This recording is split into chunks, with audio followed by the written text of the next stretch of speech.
저, 네, 반갑습니다. 우리 지난 시간에는 이제 본격적으로 한국의 선교사들이 들어오고 들어온 과정들에 대한 설명들을 했습니다. 들어오기 전에 했던 여러 가지 작업들, 그리고 실제로 이제 언더우드와 아펜젤러가 들어오게 되면서 이제 많은 선교사들이 한국으로 들어오는 그 과정들에 대한 이야기를 나누고요. 오늘은 이제 그들이 들어와서 초기에 초기에 어떻게 전도 운동과 어떻게 사회에 이제 연관되어져서 영향을 줄 수 있었는가에 대한 초기 선교 활동에 대한 이야기를 좀 해보겠습니다.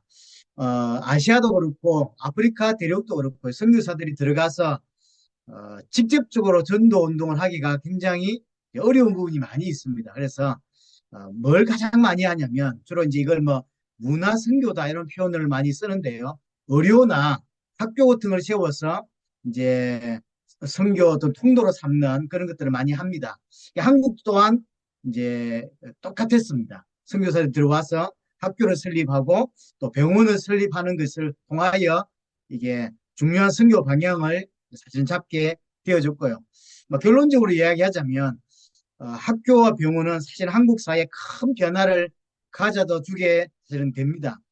예, 세국 정책으로 닫혀 있었고 세국 정책이 아니더라도 우리는 전 세계를 잘 모르는 나라였습니다. 그러다가 서양 교육을 좀 많이는 아니지만 받게 되고 새로운 시각으로 뭔가를 듣게 되고 또 병원이 세워지면서 보건 환경, 조금 이렇게 좀 잘 사는 나라에서 살다가 조금 낙후된 나라를 가면 가장 먼저 오는 충격 중에 하나가 안전이거든요. 제가 엘살바도르 가서 가장 놀랬던 것 중에 하나가 이런 어, 그냥 트럭 같은 거죠. 이런 차에 사람이 꽉 차고 다 못 타가지고 옆에 이렇게 잡고 이렇게 이렇게 해서 가는 거예요. 시속 100km를. 한국이 만약 그게 이렇게 카메라 찍히면 난리 나겠죠. 뭐 있을 수 없는 일인데 그 엘사는 그냥 자연스러운 거죠. 그래서 한 손 잡고 이렇게 타고 가고요. 와, 이게 저래도 되나 이런 생각들. 저거 사람 많이 죽겠는데 의외로 또 실제로도요. 사고 현장을 목격한 적도 있고 사람이 이렇게 피 흘러 누워 있는데 사망했는가 봐. 이런 것들을 후진국에서 가끔 이제 볼 수 있잖아요. 조선에 처음으로 이제 병원이 세워지고 이런 서양 어술들을 좀 접하게 되면서 보건 환경도 상당히 많이 변화되게 되고요. 특별히 여건 신장이나 하는 이런 구섭들 무슨 미신들 이런 것들이 많이 묶여 있다가 이런 것에서 눈을 뜨게 되는 상당한 다양한 영역에서 변화와 개혁들을 한국은 이제 보게 되어지는 거죠. 그 첫 번째가 이제 선교사들이 들어와서 첫 번째 했던 것 중에 초기에 했던 선교 활동 중에 가장 첫 번째가 뭐냐면 순회 전도예요.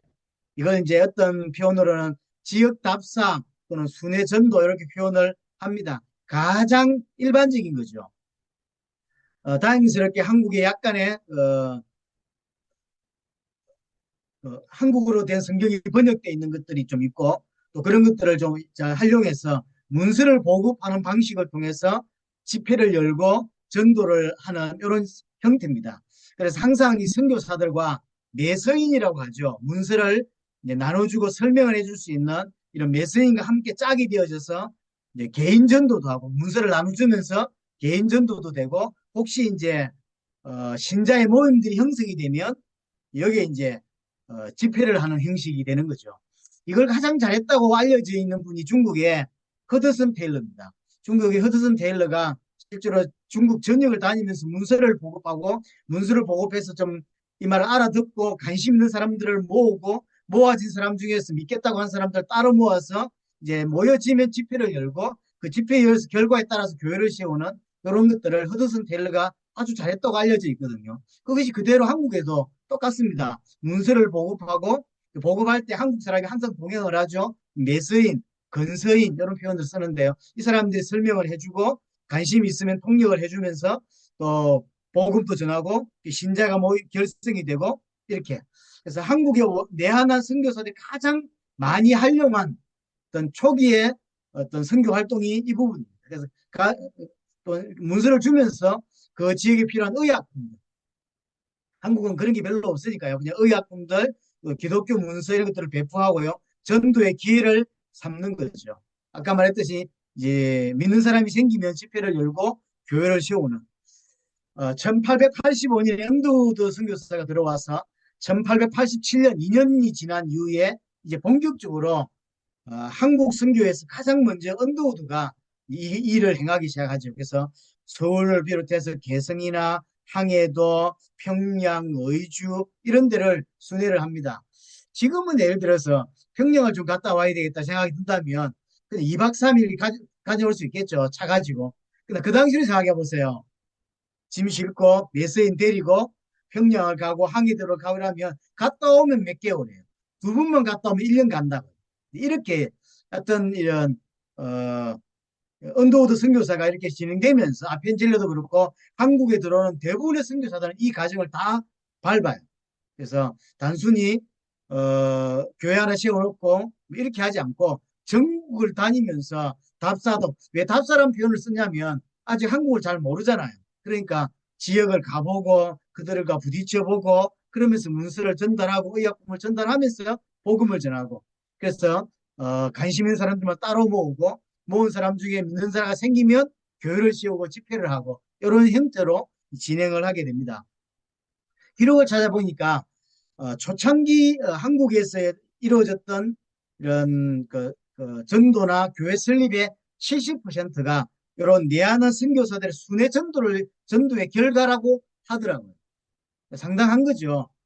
대부분의 처음에 교회들이 생길 때 이 전도를 통하여 이런 방식을 통하여 교회가 세워졌다고 하는 거죠. 이렇게 되면서 이제 어떻게 하면 한국에 조금 더 효과적으로 선교 활동을 할 수 있을까 하는 고민들이 선교사들 간에 이제 모임을 통해서 아마 있었던 것 같습니다. 그런 중에 네비우스 선교 정책이라는 것을 한국에 이제 만들게 됩니다. 그게 뭐냐면 선교사들이 이제 막 언더우드로 시작해서 막 이제 막 몰려오기 시작합니다. 전 세계에 알려지게 되죠. 조선이 문이 열렸다. 그래서 준비된 데로부터 계속 한국으로 들어오게 됩니다. 들어오면서 어떻게 하면 조금 더 효과적으로 선교할 수 있을까를 고민하는 거죠. 그래서 한국 선교의 어떤 기본 틀을 좀 정하자라고 해서 1890년 6월 달에 2주간 이제 선교사들만 모여서 지금으로 말하면 선교 세미나 같은 거죠. 선교 정책 세미나를 열게 됩니다.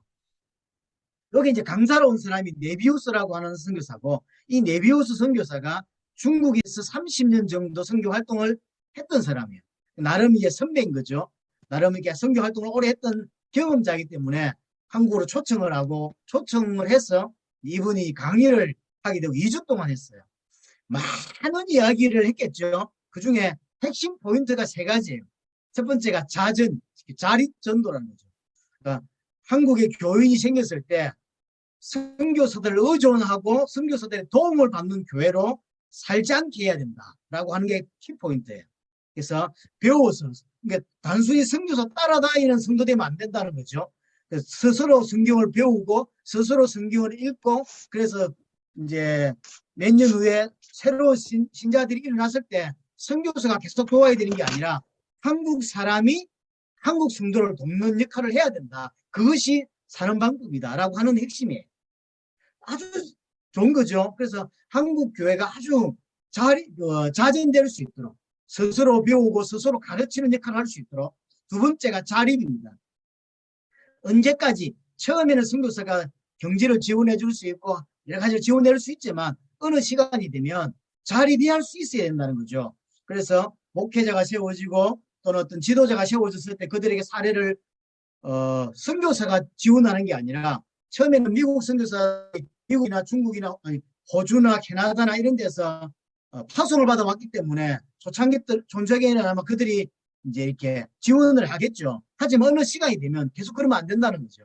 그래서 한국 교회가 세워졌을 때 그들의 목회자나 어떤 지도자를 자기 스스로 사례를 주고, 그 다음에 건물을 지어놓는다고 했을 때 자기들이 건물을 지을 수 있도록 해야지, 선교사가 돈을 내어서 후원을 받아가지고 미국의 후원을 받고 캐나다의 후원을 받아서 선교를 한다는 것은 옳지 않다라고 하는 게 핵심이에요. 그래서 자립, 또 하나가 자치예요. 그래서 이제 한국 교회 자체적으로 신학교도 만들고 목사도 세우고 교육자도 세우고 장로도 세워서 이제 한국 교회가 자체로 돌아갈 수 있고, 선교사들은 그쯤 되면 이제 일선에서 약간 뒤로 빠지는 거죠. 그래서 이게 자립해서 전도하고 자립하고 그다음에 자치하는 스스로 다스리고 교회 문제가 있다. 자기들이 고민하고 자기들이 기도하고 스스로 의논하고 해서 돌아갈 수 있도록. 물론 이제 그 외에도요. 철저하게 성령 중심의 어떤 메시지를 해야 된다. 뭐 이런 많은 것들이 있습니다. 2주 동안이나 강의를 했으니까. 근데 이것이 한국교회 상당한 선교였던 틀이 됐고요. 나중에 선교사들이 오랜 시간 지난 이후에 이제 한국이 전 세계에 유례없는 선교의 활동들을 펼쳤고 손꼽을 만한 전 세계 손꼽을 만한 어떤 역사들이 있었는데 그 이유가 뭐냐라고 할 때 동일하게 말하는 것 중에 하나가 뭐냐 이 부분이에요. 네비우스 선교 정책이 상당히 뿌리를 잘 내렸고 그것이 한국 교회가 일어나게 되는 큰 역할을 했다라고 이제 평가를 하게 되어집니다. 참 재밌는 건 뭐냐면 이렇게 강의를 하셨던 네비우스라고 선교사님이 중국에서 30년 동안 선교 활동을 하셨잖아요. 근데 그분은 이 네비우스 선교 정책으로 큰 효과를 보지 못했어요. 중국은 자립이 잘 안 됐어요. 중국은 이게 안 먹혔어요. 안 먹혔는데 한국에 와서 강의했는데 한국의 선교사는 그걸 너무 은혜를 받은 거죠. 그래서 그걸 이게 펼쳤는데 상당히 효과를 거두었다고 평가되어지고 있습니다. 또 하나가 이제 선교사들이 막 들어오는데 주로 이제 교단 중심으로 들어오잖아요. 북장로교, 남장로교, 북감리교, 호주 장로교, 캐나다 선교회 뭐 이렇게 들어오는데 이렇게 이제 들어오다 보니까 자기가 가고 싶은 지역으로 또는 뭐 원하는 곳으로 그렇게 할 수 있죠. 그래서 선교사들이 고민하다가 선교사들이 계속 들어오는데 효과적으로 대한민국 전체를 조선 전체를 선교할 수 있는 이런 방법이 뭘까를 계속 고민하는 거죠. 그 첫 번째가 네비우스고 또 하나가 뭐냐면 선교 지역을 분할하자는 분담을 하자. 왜냐하면 여러 교파들이 막 들어오다 보니까요. 자기들끼리 어쩔 수 없이 생기는 약이 될 수 있는 그런 그 문제들이 생기는 거죠. 예를 들면 특정 지역에만 집중되는 거죠. 예를 들어서 서울과 당신은 평양이 지금의 서울보다 더 활성화 많이 됐으니까 평양과 서울만 막 선교사들이 집중해 들어오는 거죠. 그러면 저 부산이나 저 뭐 예를 들어 옥천이나 뭐 어디 문산이나 잘 모른다. 아무도 안 가려는 거죠.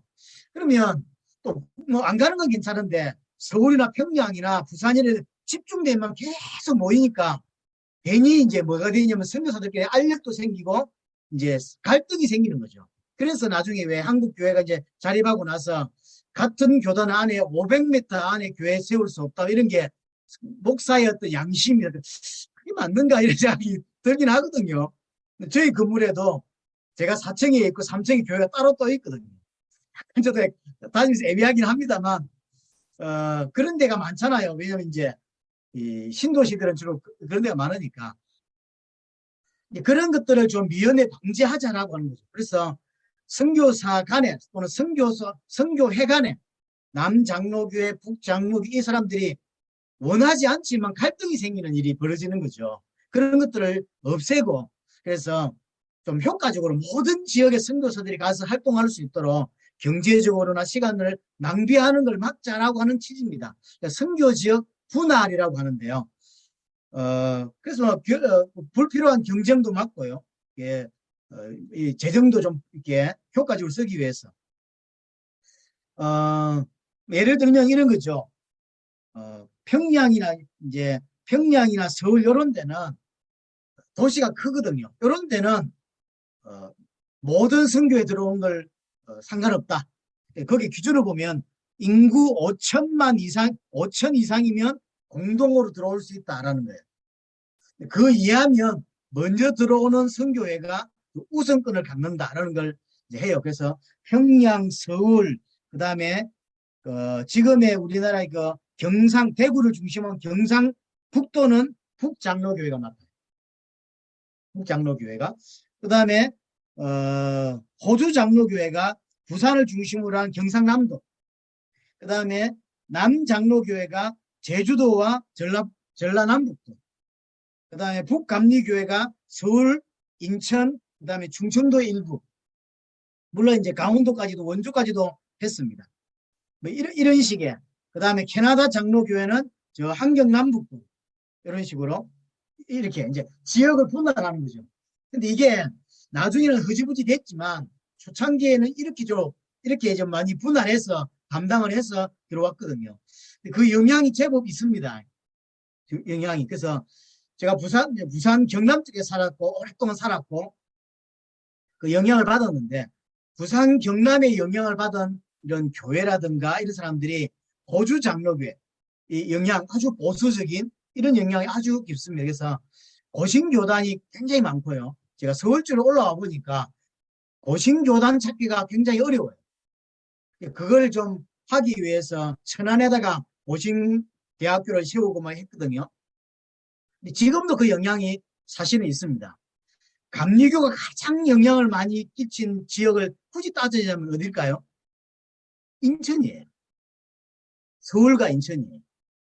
그럼 완전은 아니지만 지금이야 다 퍼져 있지만 초창기 때 이렇게 분할해서 분담을 해서 이렇게 사역을 했었습니다. 근데 그 영향이 지금도 약간은 있는 것 같습니다. 그래서 결국은 이제 남북한이 나누어지면서 위쪽은 다 무너졌지만 같은 밑도 쪽은 이렇게 선교 활동들을 그렇게 이제 하게 되었던 거죠. 그렇게 해서 나중에 들어온 선교회들은 이제 안 간 지역으로 갈 수 있도록 돕기 위한 거죠. 그래서 서울이라든가 평양이라든가 이런 데만 집중되지 않도록 이렇게 좀 자기 나름대로 고민하고 만들었던 초창기 활동들입니다. 크게 두 번째로 초창기 활동 중에서 가장 두드러진 게 세 가지입니다. 기본적인 것은 지역 답사 순회 전도에 요걸 바탕으로 해서 세 가지 선교 활동을 주로 많이 합니다. 그 첫 번째가 교육기관입니다. 학교를 세우는 거죠. 기독교 학교를 설립합니다. 제 개인적으로 그렇고 한국 교회에서 평가하기를 한국의 내한한 선교사들이 남긴 가장 큰 공헌이 뭐냐라고 할 때 그거는 동일하게 기독교 학교를 설립했다라고 하는 거죠. 뭐 누가 뭐래도 큰 영향을 사실은 주었습니다. 1885년에 아펜젤레가 85년도에 4월 5일 날 한국에 입국했거든요. 그리고 85년도에 학교를 세웠으니까 들어오자마자 얼마 안 돼서 이제 학교를 세운 거죠. 아펜젤레가 감리교입니다. 아펜젤레가 세운 학교가 배제학당이라고 하는 학교입니다. 지금도 아마 이게 있죠. 배제중학교, 배제고등학교, 배제대학교. 배제대학교 있죠 아마. 이게 다 그 계통으로서 흘러오는 거죠. 그러니까 따지자면 1885년도에 세웠으니까 얼마나 학교가 오래됐습니까? 그래서 한국의 근대 교육의 효시의 역할을 제가 자료를 찾아보니까 2명으로 시작했다 하더라고요. 학생 2명으로 시작을 합니다. 이런 학교들이 인기가 있는 것 중에 하나가 뭐냐면요. 영어예요. 이제 개화가 되면서 외국, 특별히 미국 선교사들을 통해서 도움받을 수 있는 가장 큰 게 영어였던 거죠. 그래서 한국에 세워진 학교에 많은 학생들이 들어오려고 애를 많이 썼다고 해요. 어른들도 보내려고 많이 했어요. 그 1순위가 영어 때문이죠. 예나 지금이나 영어는 참 한국에 참 그렇습니다. 그 다음에 1886년도에 1년 뒤죠. 86년도에 언더우드가 경신학교라고 하는 학교를 이제 세웁니다. 이거는 이제 지금으로 말하면 직업학교 같은 거예요. 한국을 쳐다보고 돌아보니까 가난한 사람들이 많고 어려운 사람들하고 빈민들이 많은 거죠. 이들이 기술을 배워서 자기 먹고 살 수 있고 뭘 할 수 있는 걸 해야 되겠다 싶어서 기술학교를 만들어요. 극빈자 아동들을 주로 교육시키는 그런 학교입니다. 또 하나가 같은 해에 1886년에 감리교 스크래튼 여사가 미어학당이라고 하는 학교를 세우는데요. 조선의 대한민국의 최초의 여자 학교입니다. 이 이화 학당은 명성하우가 이름을 지어줬어요. 그래서 이화 학당이 됐습니다. 이 이화 학당이 나중에 뭐로 바뀌죠? 이하 여자대학교로 바뀌죠. 이대로 바뀌는 게 이렇게 이제 진행이 되어지고요. 뭐 많습니다. 뭐 86년도 같은 해에 재중원이라고 강영원이라고 알렌 선교사가 이제 병원을 설립했잖아요. 그 병원의 의학부로, 병원에 딸린 의학부로 하나 이제 학교를 설립해요. 그러다가 제 개인적으로는 한국교회 가장 큰 공헌을 한 건 사실 이건 것 같습니다. 지금의 세브란스 의대라고 생각하면 연세 세브란스 의대가 요 효신 거죠. 모체가 되는 거죠. 네, 그로부터 한 10년이 지난 후에 1899년에 정시의학교로 의대로 출범을, 의대라고 하면 좀 이상하죠. 의학교로 출범을 하게 되고요. 1901년에 의학 전문학교로 예, 개칭이 되고 1908년도에 7명의 첫 졸업생이 배출되고 7명의 최초의 의사가 이제 나오게 됩니다. 한국에 최초의 의사들이 나오는 거죠. 이런 일이 벌어지고요. 여러 번의 이름이 변경이 되어져서 1915년도에 세워졌던 연희 전문학교라는 게 있습니다. 연세대학교죠. 나중에 연희 전문학교하고 병합을 합니다. 이 의학과하고. 그래서 연세대학교 의과대학이 됩니다. 한국 사회에 굉장한 영향을 개인적으로 끼쳤다고 보여집니다. 제가 이제 이리저리 조사를 해보니까요. 1903년부터 1903년부터 해서 이 전국에 이런 학교, 지금은 말하면 학교도 아닌 학교인 게 많습니다. 2명으로 시작하고 3명, 4명 이렇게 모였으니까 지금의 어떤 학교 개념으로 생각하면 안 되고요. 여하튼 선교회가 들어와서 세운 학교가 몇 개쯤 되는지를 제가 이게 자료를 좀 찾아보니까 950여 개.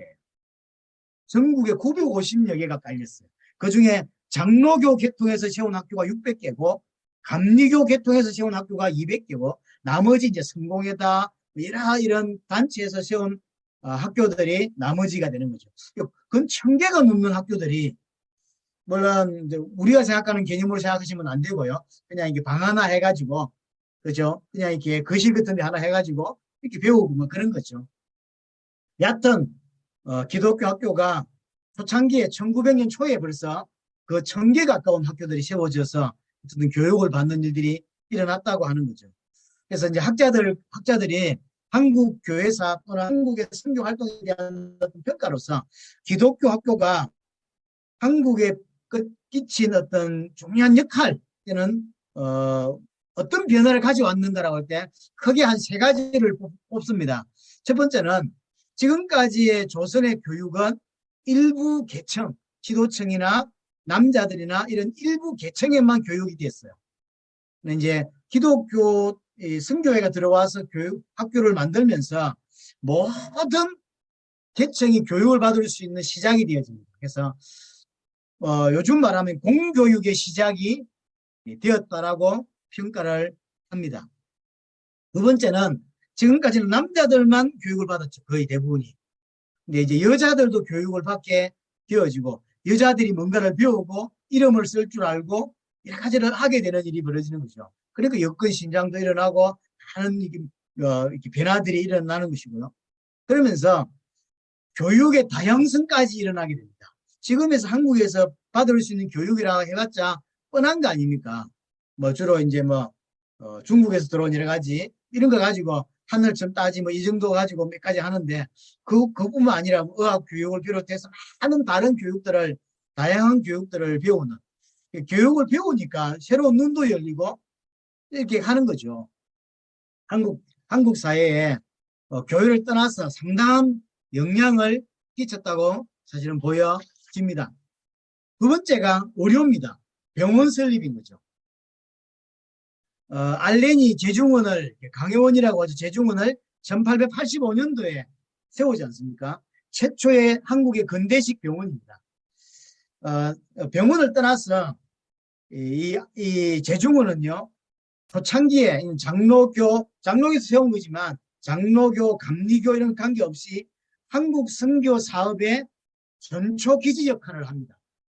그래서 감리교 선교사도 들어와서 이 제중원에서 일을 하거든요.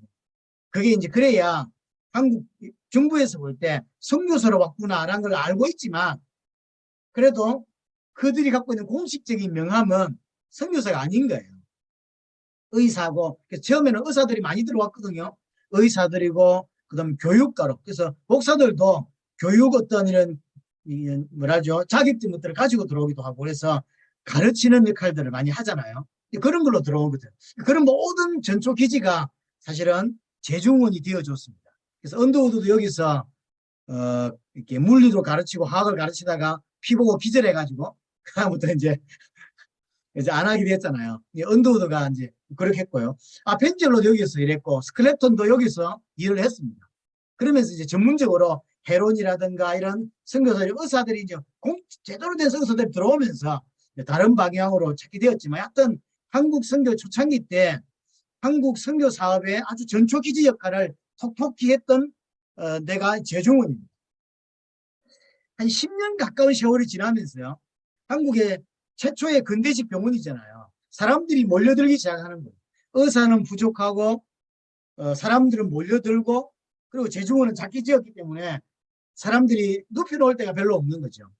그래서 당시에 1893년도에 이제 두 번째 원장이 에비슨이라고 하는 사람이에요. 알렌이 이제 원장에서 내려오고 에비슨이 이제 원장을 맡았는데, 보니까 너무 사람이 부족해. 의사도 부족하고 국물도 부족하고. 그래서 안식년을 맞아서 미국으로 돌아가게 되고, 미국 뉴욕에서 이제 선교 대회를 하게 됩니다. 미국 안에 그 선교 대회를 참여하게 돼요.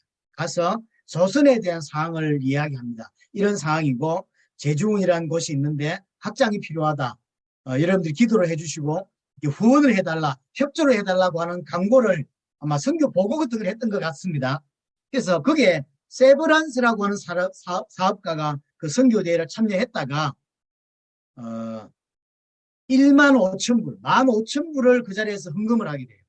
그걸 가지고 와서 이제 병원을 짓고, 그 병원이 1904년도에 세브란스 병원으로 새롭게 태어나게 됩니다.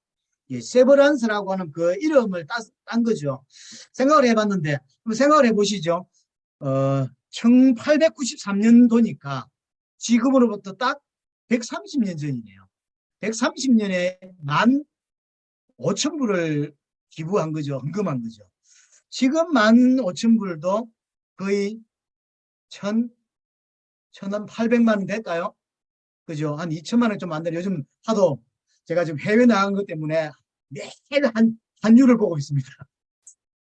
4원 떨어졌다, 7원 올랐다.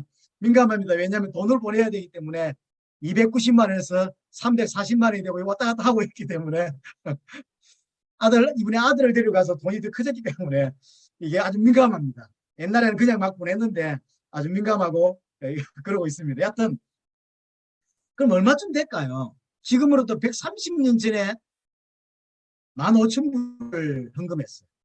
제가 생각엔 아무리 따져도 그래도 몇십억은 되겠죠. 10몇억 이상은 안 될까요? 그냥 한 2억 3억 정도 될까요? 제 생각에는 그 정도는 아닌 것 같고요. 아마 10몇억 내지는 20몇억은 안 될까. 큰 돈을 헌금한 거예요, 사실은. 그걸 가지고 세브란스 병원이 지금의 연세 세브란스 병원이 탄생하게 되는 배경 사실임이죠. 그리고 이제 북감리교에서 스클랜턴 선교사가 시병원이라고 정동에다가 시병원을 설립합니다. 민간병원이에요. 이게 1885년도에 세워지게 예정입니다.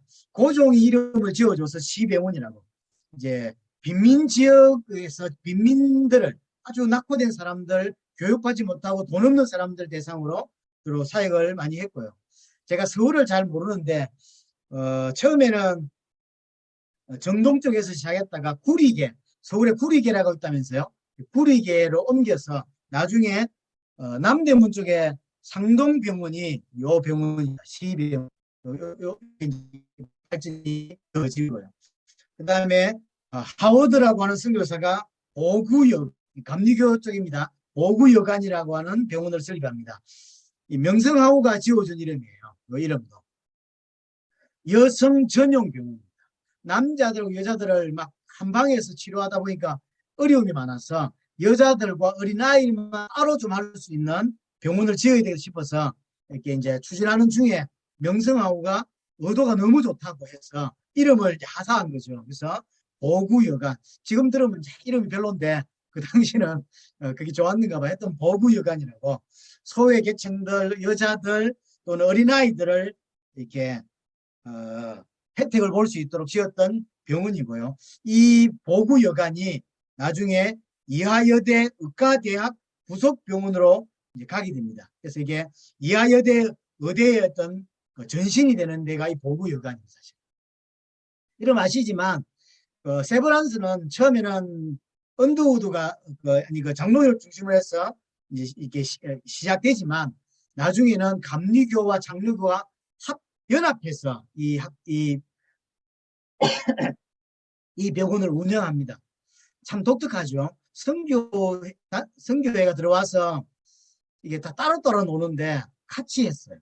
그래서 장로교와 감리교가 연합해서 이 병원을 돕고 후원하고 그런 일을 했거든요. 그 외에도 많은 것들이 있습니다.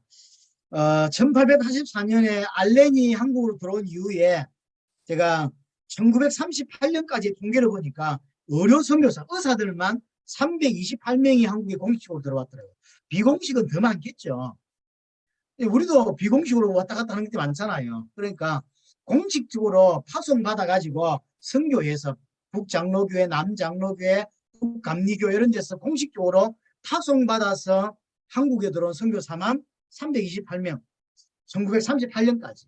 그게 이제 간호사들 또 이런 공식적이지 않은 루트를 통해서 들어온 많은 이런 의료 선교사들도 상당히 많았던 거죠. 역할을 했고요. 자, 세 번째가 성경 번역입니다. 문서 선교라고 그냥 통칭해서 문서 선교. 1889년에 언더우드 선교사가 사실은 제가 이런 것들 준비하면서 언더우드 선교사는 어디든지 나와요. 초창기 때 안 나오는 데가 없어요. 지역 순회 전도의 첫 사람이 언더우드였고요. 그 다음에 학교 지을 때 언더우드 나오죠. 뭐 다 나옵니다. 교회 설립할 때도 언더우드 나옵니다. 그렇죠? 세문안 교회 같은 이런 교회가 언더우드가 세운 거거든요. 하여튼 이제 한국에 와서 얘네들을 이제 하면서 느낀 거죠. 뭐가 필요하다. 그러니까 학교 세우고 저거 필요하다. 그리고 병원 세우고 저거 필요하다. 이러니까 이제 세우는 거잖아요. 사람이 계획하고 가는 거하고 가서 느끼는 게 다 다르기 때문에 우리 사역도 그렇잖아요. 준비를 해가죠. 당연히. 하지만 가보니까 준비했던 것들은 다 걷어치우고 새롭게 하기도 하고 이런 게 참 많잖아요. 그래서 좀 현장은 확실히 다른 것 같아요. 하여튼 언더우드가 가서 보니까 한국의 여러 가지 하나의 역사로 이제 한국으로 된 성경이 중만주에서도 있었고 이수정을 통해서 일본에서도 있었잖아요. 그 이수정이 번역한 성경을 들고 한국에 왔잖아요. 와서 이제 한 2년 정도 정착을 하고 보니까 이거 갖고 안 된다고 생각을 하는 것이죠. 조금 더 정확한 한국 성경이 필요하다는 생각을 하고요. 그래서 1889년에 자기 집에서 한국 성서서예라고 하는 걸 창설합니다. 그래서 성경 번역을 계속 그래서 언더우드, 아펜젤러, 한국에 들어왔던 이런 똑똑한 사람들이 다 연합해서 그래서 자주 모일 수 없지만 시간을 정해서 모여서 의논하고 번역하고 이런 것들을 계속 죽을 때까지 합니다. 사실은. 제 개인적으로 언더우드와 아펜젤러의 공이 아주 컸습니다. 뭐 초창기에 1호 선교사로 들어왔기도 하고 같은 한국 복음화에 가장 큰 영향을 준 분이 뽑자면 언더우드와 아펜젤러인 건 사실입니다. 그래 아펜젤러는 이런 모임들, 이런 성경 번역 이런 모임들이 이제 전국에서 조금씩 열리는데 전라도 목포에 모임에 참석하기 위해서 가다가 배가 난파되면서 사망하게 되죠. 이게 1902년이에요. 선교 활동을 하다가 언더우드는 1915년입니다. 성경 번역, 이게 한국 개정으로 이렇게 번역하는 일을 몰두하다가 건강을 잃어버리게 되고 그래서 쇠약해서 돌아가시게 되어지죠.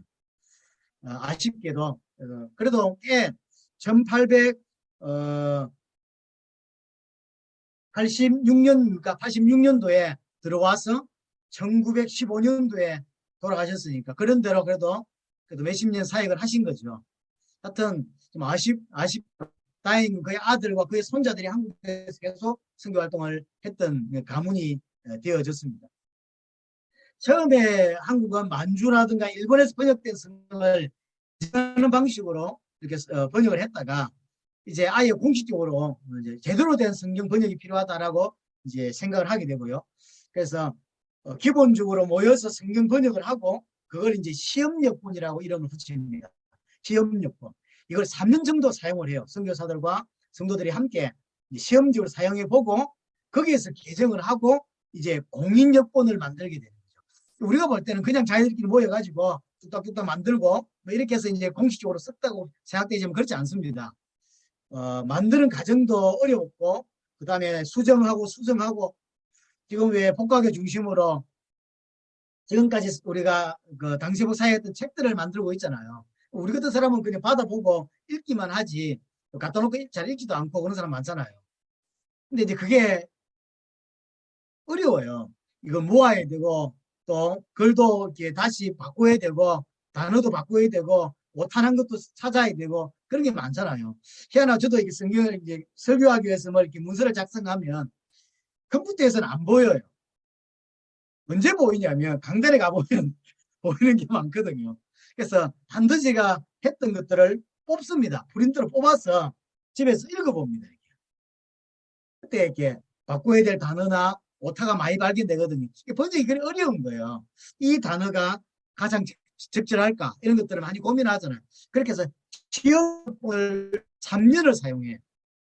그래서 참 예를 많이 쓴 거죠. 3년을 사용하고 그리고 수정을 한번 하고 그리고는 이제 공인으로 이제 한국 전체 공식적으로 이 역본을 사용하게 되는 거죠. 그렇게 해서 1906년도에 공인역본이 처음으로 나옵니다. 그게 옛날에 교회를 좀 다녀보신 분들은 아시죠?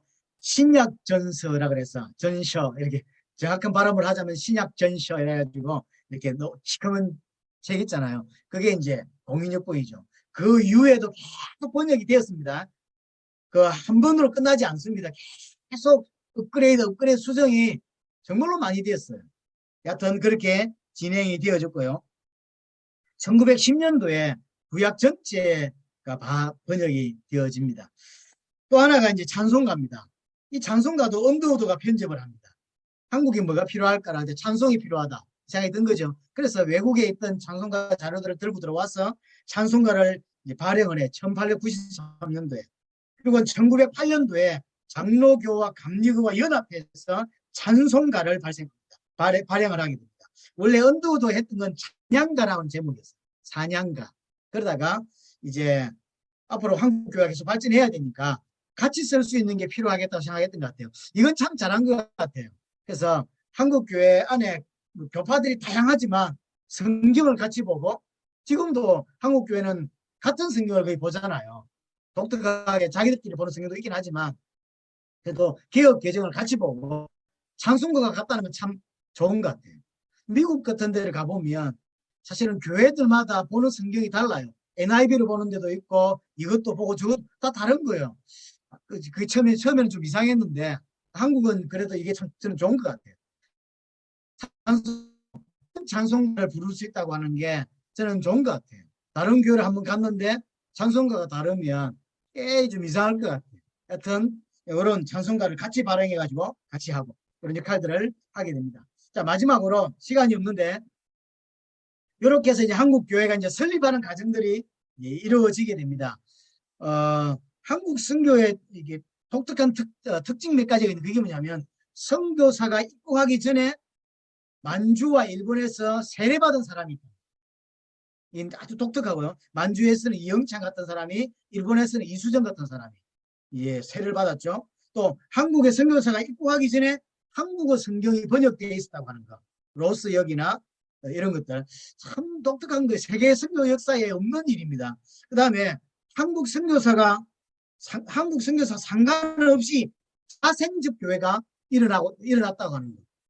독특한 겁니다. 보통은요 선교사가 들어가서 복음을 전하고 학교를 세우고 하면서 이제 교회가 설립이 되거든요. 하지만 한국은 선교사들이 와서 세운 교회가 많지만 그들이 세우기 이전에 한국의 교회가 자체적으로 세워진 것들도 꽤 있습니다. 서간도에 교회가 세워졌고 일본의 이수정이가 교회를 세웠고 국내에서도 어주에서 또 항해도의 소래에서 제가 지난주에 말씀드렸죠. 소래라고 하는 건 참 독특한 서상윤이가 복음을 받고 성경을 번역하는 사람이잖아요. 이 사람이 들어와서 58가구 있는 그 소래 마을에 복음을 전하고 이걸 전달해서 52가구가 예수를 믿게 됐어요. 그래서 세워진 교회가 소래교회. 아주 한국교회 대표적인 아주 기념비 같은 그런 교회입니다. 전혀 외부의 도움 없이 교회당을 건축을 하거든요. 그리고 이곳에 그 동생인 서경조가 첫 장로가 됩니다.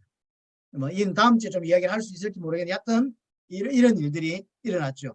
자, 하여튼 이러면서 이제 다른 지역에도 우주선처럼 교회가 세워지게 되고요. 국내에서는 1885년도에 인천의 내리교회라고, 자, 목사님 아마 들어보신 적 있을 거예요. 내리교회라고 인천의 교회가 세워지고요. 이제 언더우드가 자기 집에서 교회를 시작했는데 그게 1887년입니다. 뭐 정동교회라고 하고 세문안교회라고 하죠. 이제 지금은 세문안교회라는 이름. 안산에도 세문안교회가 있거든요. 다 그런 이제 그런 거죠. 비싼 교회 많잖아. 3일교회가 전국에 쫙 있잖아요. 해외도 가니까 3일교회 있더라고요. 그런 식으로. 제가 아프리카 그게 가나인가요 어딘가요 간 적이 있습니다. 그 가나에서 보니까 여의도 무슨 가나 교회라고 되어 있던 것 같아요. 여기도 여의도가 있구나 이렇게 수봉은 교회가 있더라고요. 제가 언덕에서 보니까 여기가 여의도야 이러고 말았는데 그거 비싼 거죠. 세문안 교회가 그렇게 14명의 세례 교인이 생기면서 공식적으로는 첫 조직 교회로 목사 있다고 조직 교회라 쳐주지 않습니다. 목사가 있고 그다음에 세례 교인이 나오고 정시 세례 교인 이상이 회원이거든요. 교회의 멤버는 교회 온다가 멤버가 되는 게 아닙니다. 왜 세례라든가 이런 것들을 하고 하냐면 세례 교인 이상이 사실은 그 교회 공동체의 멤버가 되는 거예요. 그래서 첫 이제 교회 조직이 되는 거죠. 그리고 이제 안펜젤러가 87년도에 정동제일교회를 세우게 되고 87년도에 많이 세워지고 부여의 옥곡교회가 1890년에 남대문 교회가 1892년도에 부산지인교회. 제가 부산에 있었던 사람이라 부산지인교회가 꽤 유명하거든요. 굉장히 오래된 교회죠. 또 1893년도에 널다릿교회 또는 평양 장대행교회 유명하기로는 이게 길순주 목사죠. 길순주 목 다음 주에 이야기를 할 건데요. 1907년도 일어난 평양 대부흥운동의 표시가 이 교회거든요. 이 장대영 교회. 마벳이 이제 마펫이 이름이 발음이 잘 안 되네. 마펫이 이제 하고 했던 그다음에 83년도에 부산 초량교회 이런 교회들이 초창기 때 전국에서 많이 이후에도 제가 찾아보니까요. 꽤 요 앞뒤로 굉장히 많은 교회들이 전국에서 많이 일어나게 되어집니다.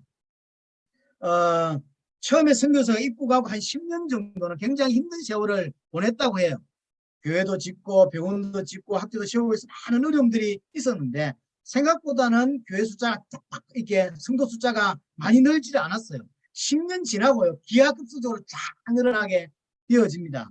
그래서 1886 노충경이가 알렌 선교사의 의학 선생입니다. 이 사람이 처음으로 세례를 한국 땅 안에서 받으면서 이제 세례 교인 교회 다니는 사람 말고요. 세례교회 1호 세례교인이 되고 그때부터 점차 이제 한국 교회 성도들이 늘어나게 되어집니다. 제가 확인을 좀 해보니까요. 1886년까지 세례교인 숫자가 9명이었어요. 1886년까지. 이때가 선교사가 막 들어오기 시작할 때입니다. 그러다가 다음에 1887년에 25명, 88년에 65명, 1889년에 100명, 1890년도에 세례교인이 155명, 장로교가 119명, 감리교가 36명. 이제 이때부터 이제 쭉쭉쭉 늘어갑니다. 그리고 그 중간에 천일 전쟁이 벌어집니다. 한국에 큰 어려움이 벌어지죠. 그러면서 그것을 기점으로 한국 교회는 급성장을 엄청나게 일어나게 되죠. 요게 제가 여러 책들을 제가 찾는 중에 조금씩 숫자가 달라요. 근데 그 여러분들 이해를 하셔야 되는 게 숫자라고 하는 게 정확지 않습니다. 그래서 대충적인만 제가 말씀을 드리면 1894년도에 236명, 90년도에 155명이라고 그랬는데 벌써 더 늘었죠. 1895년도에 746명, 1896년도에 8,490명. 확 뛰죠. 몇 배로. 95년에 746명이었는데 96년에 8,496명으로 늘어나요. 엄청난 기하급수적으로 늘고 1900년도 18,081명입니다. 다른 자료는 또 다릅니다. 같은 이런 자료들에 많이 차이가 납니다. 1910년도에 들어서 드디어 7만 3천 명, 1920년에 9만 2천 명, 1930년에 12만 5,479명으로 기하급 숫자가 팍팍 뛰죠. 이렇게. 해방 후에 보니까 1955년도에 60만 명, 65년도에 1200만으로 아니 120만 명으로, 75년도에 350만, 80년도에 710만, 1990년도에 1200만으로 예. 이 숫자가 사실 약간의 저는 가장됐다고 생각을 합니다. 그리고 막 모여드니까 숫자 계산도 힘들었을 거예요. 제가 부산에서 기억할 때 노예에서 시찰에서 교인 수를 통합해서 보고해 달라는 걸 교회가 서류를 받은 적이 있어요. 예, 그 이제 간세가 그 서류를 받았는데, 그래서 서류를 이제 각 교회마다 이제 시찰에다가 이제 세례 교인 숫자를 다 올렸는데, 그 세례 그 시찰 안에 그 교회 세례 교회를 모으니까 부산 어디에 교인 수하고 비슷하다고요. 이게 여기에 등록돼 있는 게 여기도 등록되고 한 몇 가지 등록돼 있는 거죠. 왜냐하면 다니다 그만둬 저 다니고 그러다 보니까 그런 일이 벌어진 거죠. 뭐 그렇게까지는 아니지만 그래도 이 숫자는 정확지는 않다고 생각합니다. 하여튼 보시면 처음에 한 10년 정도는 숫자가 그냥 그만이 늘죠. 그러다가 청일 전쟁을 기점으로 해서 숫자가 기하급수로 뛰기 시작하고요. 이제 10,000명 넘어서고 7만 명 넘어서면서 이게 7만, 9만, 10만, 20만, 60만, 예, 이렇게 100만, 300만, 700만 이렇게 넘어지는 거죠. 자, 마지막 결론적으로 제가 시간을 많이 썼습니다. 급성장한 원인에 대해서 이제 학자들이 이렇게 평가를 합니다. 첫째는 당시 상황 때문에 정치적이고 사회적인 여러 가지 뭐 청일 전쟁 같은 이런 여러 가지 상황 때문에 마음이 많이 이렇게 어려웠던 거죠. 그러니까 종교를 찾게 되는 배경이 되었고요. 또 하나는 선교 정책을 없습니다. 꼭 내비우스 선교 정책이나 선교 지역 분할이나 그다음에 의료라든지 교육 사업을 투자하게 되면서 많은 사람들이 몰려들게 되는 그런 것들이 상당히 큰 역할을 했다라고 이제 예, 평가를 하고요. 하나의 문제는 이제 우리 선교사들, 한국에 왔던 선교사들과 한국의 목사들도 동일하게 평가하는 겁니다. 한국에서의 기독교는 약간 뭐랄까요? 종교 혼합적인 샤머니적인 영향을 가지고 있다라고 하는 걸 동일하게 합니다. 우리만 하는 생각이 아니에요. 복음을 좀 알고 복음에 살고자 하는 사람들만의 고민이 아니라 전혀 그런 것 상관없는 학자들의 평가입니다. 이는 학자들의 평가가 뭐냐면 한국 기독교는 뭐랄까 종교의 혼합적인 성향을 많이 띠고 있다라는 걸 평가합니다. 쉽게 말하면 복받겠다라는 쪽에 굉장히 많이 치우쳐 있다. 지금은 그게 더 심한 것 같아요. 이는 상당히 복음과 전혀 관계 없는 학자들이 내놓은 평가이지만 사실은 잘 본 거라고 저는 생각하고요.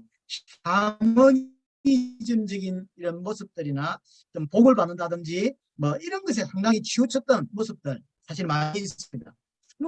성경 역사 또한 간과할 수는 없습니다. 하여튼 이런 여러 가지를 통하여 초창기에 선교사들이 들어오고 많은 변화들이 사회에 일어나고 그리고 초창기에 많은 이런 일들이 사실 일어나게 되었습니다. 시간이 많이 갔고요. 다음 주에는 이제 이 이후의 일들, 이제 교회가 조직되고 이제 하나씩 조직되고 신학교가 생기고 그러면서 1907년에 대부흥운동으로 폭발하는 부분들을 좀 함께 살펴보도록 하겠습니다. 감사합니다.